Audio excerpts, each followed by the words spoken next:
దువ్వాడ శ్రీనివాస్, దివ్యల మాదిరి జంట మరోసారి చిక్కుల్లో చిక్కుంది. పుణ్యక్షేత్రం తిరుమలలో చేయకూడని పనులు చేసి వివాదంలో చిక్కున్నారు వీళ్ళిద్దరు. కొండపై రీల్స్ చేసి వివాదానికి కారణమయ్యారు. దీంతో టీటీడీ దేవస్థానం సీరియస్గా తీసుకుంది, వారికి నోటీసులు కూడా జారీ చేసింది. 2 రోజుల కిందట ఈ జంట తిరుమల శ్రీవారి దర్శనానికి వచ్చింది. దర్శనం తర్వాత వారు బస చేసిన విభవ అతిథి గృహం వద్ద దివ్యల మాధురి రీల్స్ చేశారు. దీనిపై భక్తులు ఆగ్రహం వ్యక్తం చేశారు, అభ్యంతరం కూడా వ్యక్తం చేశారు. టీటీడీ దృష్టికి వెళ్లడంతో విజిలెన్స్ విభాగం నుంచి దివ్యల మాధురికి నోటీసులు వెళ్ళాయి. తిరుమలలో దివ్యల మాధురి వివాదం కావడం ఇది తొలిసారేం కాదు. గతంలో కూడా ఆమె ఎటువంటి విమర్శలను ఎదుర్కొన్నారో అందరికీ తెలుసు.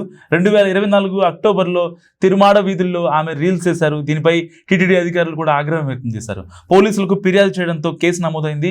అయితే అప్పట్లో అది రాజకీయ ప్రేరేపిత కేసు అని మాధురి అడ్డంగా వాదించారు. రీల్స్ చేసి కూడా ఇది కేవలం పొలిటికల్ డ్రామా అంటూ ఆవిడ చెప్పుకొచ్చిన పరిస్థితి. సో చివరకు టీటీడీ అధికారులు కూడా క్షమాపణలు కోరారు. అప్పట్లో ఆ వివాదం అలా సద్దుమణిగింది. కానీ ఇప్పుడు ఏకంగా అతిథి గృహం వద్ద ఆమె రీల్స్ చేయడం, భక్తులు చూసి ఆగ్రహం వ్యక్తం చేయడంతో టీటీడీ మరోసారి రంగంలో దిగింది.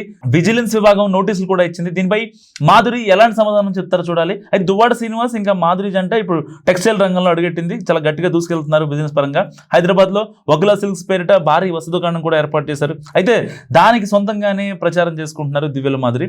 తరచూ రీల్స్ చేస్తున్నారు.